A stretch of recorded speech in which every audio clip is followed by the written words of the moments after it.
வணக்கம். இந்திய பெருங்கடலில் இலங்கை கடற்பரப்பிற்கு அருகில் அமெரிக்க நீர்மூழ்கி கப்பல் நடத்திய தாக்குதலில் ஈரானிய கடற்படைக்கு சொந்தமான ஐரிஸ் டெனா என்ற போர்க்கப்பல் மூழ்கடிக்கப்பட்டுள்ளது. இரண்டாம் உலக போருக்கு பிறகு அமெரிக்க நீர்மூழ்கி கப்பல் ஒன்று எதிரி போர்க்கப்பலை டார்பிடோ தாக்குதலால் மூழ்கடித்த முதல் சம்பவம் இதுவாக கருதப்படுகிறது. இந்த தாக்குதலில் சுமார் 90 உடல்கள் மீட்கப்பட்டுள்ள நிலையில் 32 பேர் உயிர் தப்பியுள்ளனர். இது தொடர்பான மேலதிக விவரங்களை பார்க்கலாம். இலங்கையின் தெற்கு பகுதியில் உள்ள காலி நகர கடற்பரப்பிலிருந்து சுமார் 40 கடல் மைல் தொலைவில் சர்வதேச கடல் எல்லைக்குள் நேற்று அதிகாலை 5-8 மணி அளவில் இந்த தாக்குதல் இடம்பெற்றதாக அதிகாரிகள் தெரிவித்துள்ளனர். இந்த தாக்குதலில் குறிவைக்கப்பட்ட கப்பல் ஈரானிய கடற்படைக்கு சொந்தமான ஐரிஸ் டெனா என்ற போர்க்கப்பல் ஆகும். இந்த கப்பல் இந்தியாவில் நடைபெற்ற மிலன் சர்வதேச கடற்படை பயிற்சி மற்றும் கடற்படை நிகழ்ச்சியில் பங்கேற்றுவிட்டு ஈரானுக்கு திரும்பிக் கொண்டிருந்த போது இந்த தாக்குதல் நடந்ததாக தகவல்கள் தெரிவிக்கின்றன.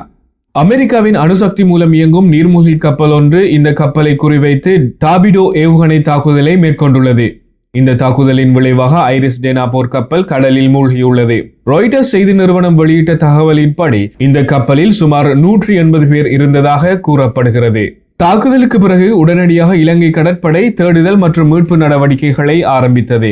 இதன் மூலம் 32 ஈரானிய மாலுமிகள் உயிருடன் மீட்கப்பட்டுள்ளனர். அவர்கள் தற்போது காலி கராபிட்டிய தேசிய வைத்தியசாலையில் சிகிச்சை பெற்று வருகின்றனர்.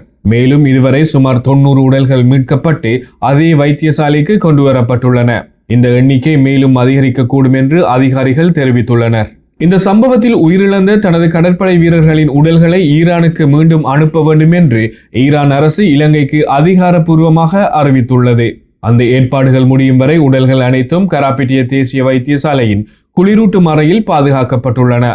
ஆனால் இவ்வளவு அதிகமான உடல்களை நீண்ட காலம் பாதுகாக்கும் அளவிற்கு தேவையான குளிரூட்டி வசதி இலங்கையில் போதுமான அளவில் இல்லை என்று தெரிவிக்கப்பட்டுள்ளது.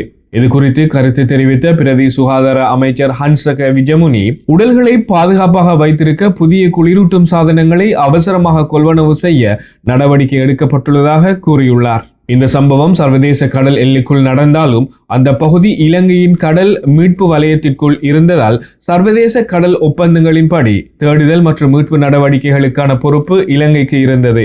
இதன்படி இலங்கை கடற்படை முழுமையான நடவடிக்கைகளை மேற்கொண்டது. இந்த தாக்குதலை ஈரான் கடுமையாக கண்டித்துள்ளது. ஈரானின் வெளிவிவகார அமைச்சர் அப்பாஸ் அரக்சி இந்த தாக்குதலை சர்வதேச கடலில் நடந்த அட்டூழியம் என்று குறிப்பிட்டுள்ளார். மேலும் இந்த கப்பல் இந்தியாவின் விருந்தினராக கடற்படை நிகழ்ச்சியில் கலந்து கொண்டு திரும்பிக் கொண்டிருந்த போது எந்த எச்சரிக்கையுமின்றி தாக்குதல் நடத்தப்பட்டது என அவர் குற்றம் சாட்டியுள்ளார். அத்துடன் இந்த நடவடிக்கைக்கு அமெரிக்கா கடுமையான விளைவுகளை சந்திக்க நேரிடும் என்றும் அவர் எச்சரிக்கை விடுத்துள்ளார். மறுபுறம் இந்த தாக்குதல் குறித்து அமெரிக்க அதிபர் டொனால்ட் ட்ரம்ப் மற்றும் இஸ்ரேலிய பிரதமர் பெஞ்சமின் நெதன்யாகு ஆகியோர் கருத்துக்களை தெரிவித்துள்ளனர். ஈரான் தங்களுக்கு அச்சுறுத்தலாக இருந்ததால் தற்காப்பு நடவடிக்கையாகவே இந்த தாக்குதல் மேற்கொள்ளப்பட்டது என அவர்கள் தெரிவித்துள்ளனர். மேலும் வெளிவந்த தகவலின்படி இந்த தாக்குதலை மேற்கொண்ட அமெரிக்க நீர்மூழ்கி கப்பலில் ஆஸ்திரேலியாவை சேர்ந்த 2 மாலுமிகள் இருந்ததாக கூறப்படுகிறது. அவர்கள் அவுகஸ் பாதுகாப்பு ஒப்பந்தத்தின் கீழ் பயிற்சி பெற்று வந்தவர்கள் என தெரிவிக்கப்பட்டுள்ளது. இந்த சம்பவம் இந்தியாவையும் மறைமுகமாக பாதித்துள்ளது.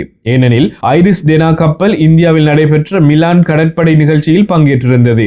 இந்தியாவின் முன்னாள் வெளியுறவு செயலாளர் கன்வல் சிபல் கூறுகையில் இந்த நிகழ்ச்சியில் பங்கேற்கும் கப்பல்களுக்கு விதிமுறையின்படி வெடிபொருட்கள் அல்லது ஆயுதங்கள் கொண்டு செல்ல அனுமதி இல்லை.